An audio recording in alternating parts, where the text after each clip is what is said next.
India और China के relation लगातार ख़राब होते चले जा रहे हैं। चाइनीज़ मिलिट्री ने हमारे 20 जवानों को शहीद कर दिया। ये बहुत ही दुखद खबर है और ये किसी भी मुल्क के लिए मुमकिन नहीं है कि इतनी बड़ी तादाद में उसके मिलिट्री को शहीद कर दिया जाए और वो बर्दाश्त करे। चाइना ने बहुत ज़्यादा मिलिट्री का डिप्लॉयमेंट कर रखा है गलवान इलाके में, जो कि लद्दाख में है, और वो इंडिया का ही पार्ट है।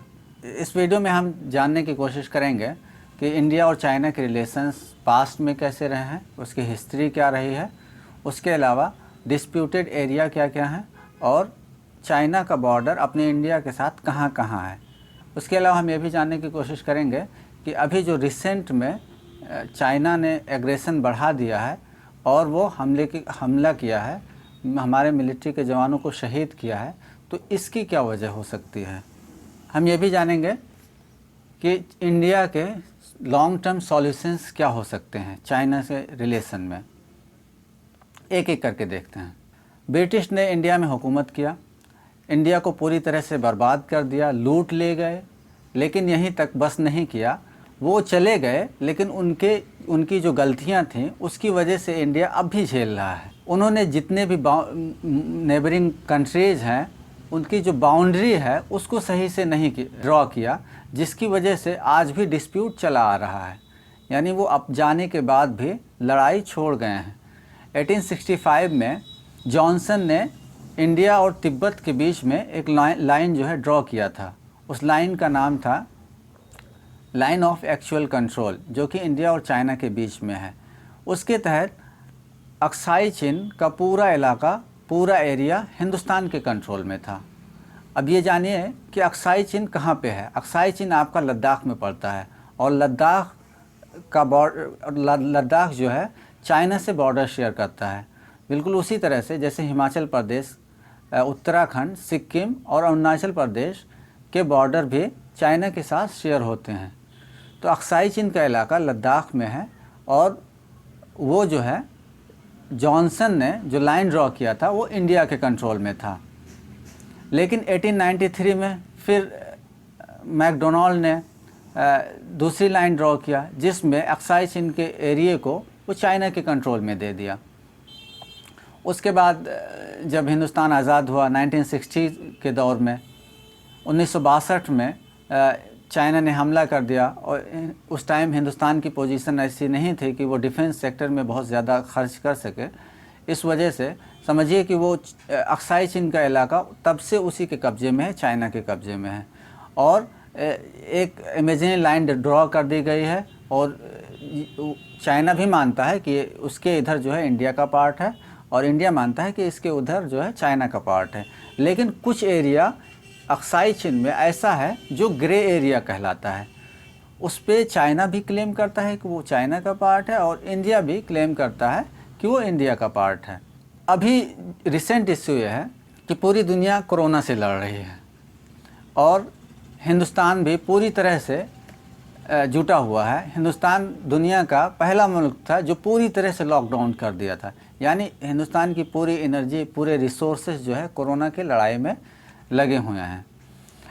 इसका गलत फ़ायदा उठाते हुए चाइना ने हिंदुस्तान के एक ऐसे एरिया में जो कि डिस्प्यूटेड नहीं था कब्ज़ा करने की कोशिश किया। वहाँ पे बहुत ज़्यादा हैवी मिलिट्री जो है डिप्लॉय कर दिया और तरह तरह के क्या कहते हैं मिलिट्री इक्विपमेंट्स होर्ड करने लगे, स्टॉक करने लगे। तो इसकी क्या वजह हो सकती है। अच्छा, हिंदुस्तान की तरफ से बहुत सारे ऐसे इनिशिएटिव लिए गए आज़ादी के बाद से कि चाइना के साथ ताल्लुकात को ठीक किया जा सके।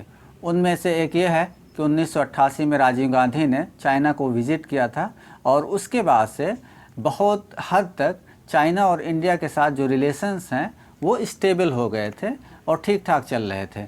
1996 में अटल बिहारी वाजपेयी ने भी कोशिश किया और 2003 में कॉन्फिडेंस बिल्डिंग मेजर अपनाए गए। इसके तहत ये था कि जो भी डिस्प्यूटेड एरिया हैं उसमें अगर मिलिट्री ज़्यादा बढ़ा रहे हैं, चाहे इंडिया चाहे चाइना, तो इंडिया को चाइना को बताना होगा कि हम ये काम कर रहे हैं और चाइना को इंडिया को बताना होगा कि हम ये काम कर रहे हैं, ताकि कन्फ्यूज़न ना हो सके और वॉर की सिचुएशन ना आ सके। तो कॉन्फिडेंस बिल्डिंग मेजर 2003 में अपनाया गया था। उसके बाद 2013-14 में स्ट्रेटजिक कोऑपरेशन हुआ, उसमें भी ये चीज़ें आई कि किसी तरह से कॉन्फ्लिक्ट जो है ना एराइज हो सके। लेकिन अभी इश्यू ये है कि जबकि पूरी दुनिया कोरोना से लड़ रही है, तो चाइना जो है एग्रेशन बढ़ा दिया है और ज़्यादा क्या कहते हैं स्टॉक करने लगा है मिलिट्री इक्विपमेंट्स, अपने ज़्यादा सैनिकों को वहाँ पर भेजने लगा है गलवान वैली में। गलवान वैली जो कि इंडिया का पार्ट है, वो अनडिस्प्यूटेड टेरिटरी था, वो अक्साई चीन वो इलाका नहीं है कि जो चाइना पहले से क्लेम करता आ रहा हो। वो ऐसा इलाका है जो जिसको चाइना भी मानता था कि वो इंडिया का है, लेकिन अभी क्या है कि वो उस पर भी कब्जा जमाने की कोशिश कर रहा है। चाइना की हमेशा से एक्सपेंशनिस्ट पॉलिसी रही है, वो ऐसे मौक़ों की तलाश में रहता है कि जब दूसरे मुल्क में घुस सके और उसके कुछ पोर्शंस को वो कब्जा कर सके। हमेशा से उसकी एक्सपेंशनिस्ट पॉलिसी रही है। 1999 में कारगिल वॉर हुआ, तब भी वो कोशिश किया, और 1962 में तो लड़ाई हुई ही, और अभी जब कोरोना से लड़ रहे हैं तब भी जो है वो इस कोशिश में लगा हुआ है कि इंडिया के जो कुछ पोर्शंस ग्रे एरिया में हैं उसको वो कब्जा कर सके।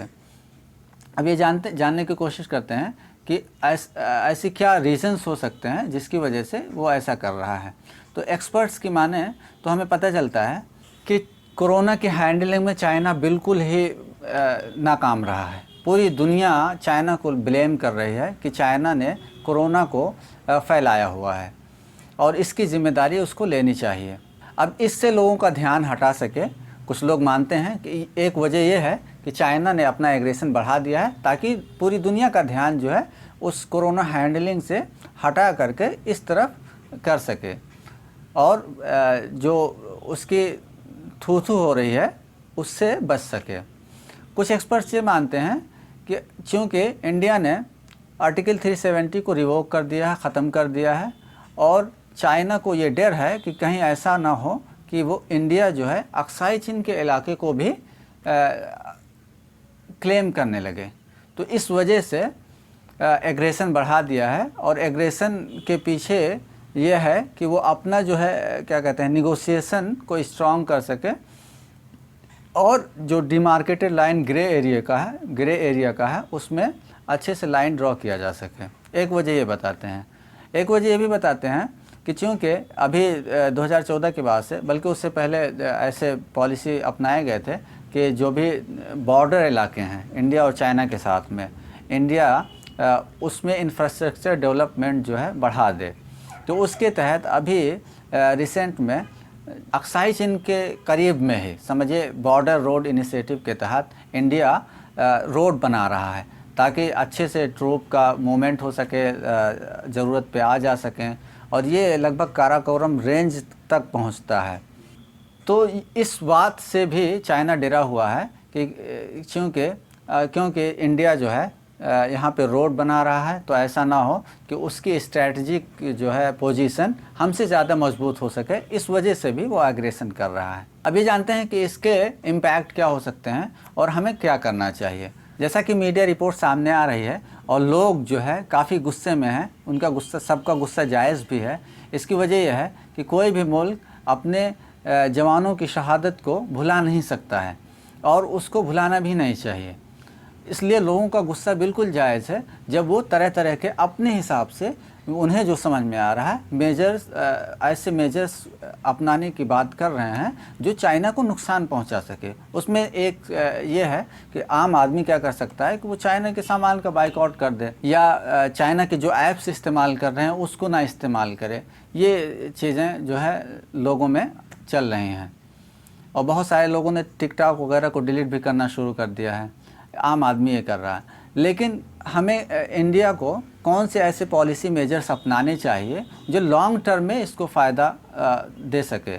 हमें ये नहीं भूलना चाहिए कि ये जो है ग्लोबलाइजेशन की दुनिया है, पूरी दुनिया जो है एक ग्लोबल मार्केट है।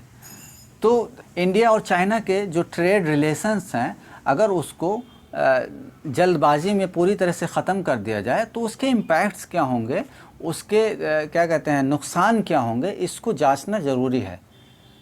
नहीं तो जल्दबाजी में ख़त्म करने की वजह से हमारी इकोनॉमी पहले से चरमराई हुई है, और ऊपर से अगर ट्रेड रिलेशंस को ख़त्म कर देते हैं तो इसके बहुत लॉन्ग टर्म इम्पैक्ट जो है बहुत ख़राब हो सकते हैं।